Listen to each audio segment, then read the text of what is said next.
మనకు దైవమురా, అమ్మ ప్రేమ రూపమురా.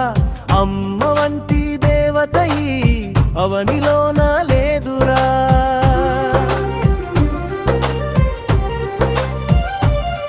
తన రక్తము పోసి మనను కనిపెంచునురా, తీపి కథలు చెప్పి బువ్వ తినిపించునురా. అమ్మ మనకు దైవమురా, అమ్మ ప్రేమ రూపమురా. అమ్మ వంటి దేవత ఈ అవనిలోన లేదురా.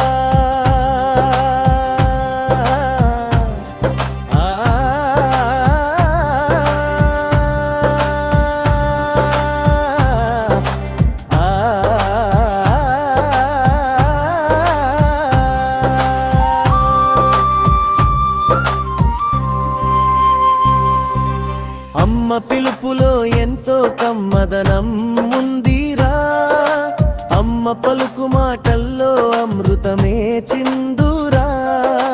జోల పాట పాడి ఉయ్యాలలుపురా, లాలి పాట పాడి నిదురా బుచ్చురా. అమ్మ మనకు దైవమురా, అమ్మ ప్రేమ రూపమురా. అమ్మ వంటి దేవత ఈ అవనిలోన లేదురా.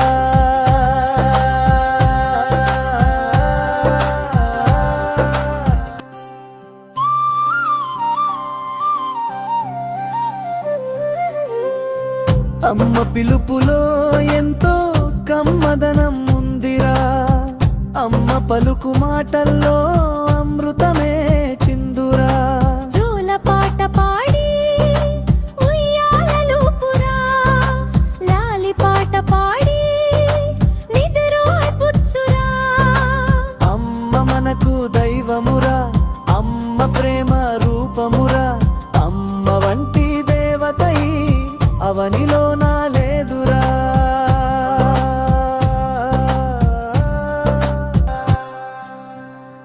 అమ్మ గొప్పతనం గురించి ఎంత చెప్పినా తక్కువే. నవమాసాల బంధం. మనల్ని చూడకముందే మనల్ని ప్రేమించే ఏకైక వ్యక్తి అమ్మ. రక్తమాంసాలను పంచి మనకు ప్రాణం పోస్తుంది త్యాగమై. తన ఆకలిని, నిద్రను, కోరికలను పక్కన పెట్టి మన సంతోషమే తన సంతోషంగా బతుకుతుంది. మొదటి గురువు. మనకు నడత నేర్పించేది, మంచి చెడులు చెప్పేది అమ్మే. క్షమించే గుణం. మనం ఎన్ని తప్పులు చేసినా వాటిని క్షమించి మళ్లీ హత్తుకునే విశాల హృదయం అమ్మ సొంతం. కనిపించే దైవం అమ్మ అయితే ఆ దైవం పంచే ప్రసాదం అమ్మ ప్రేమ.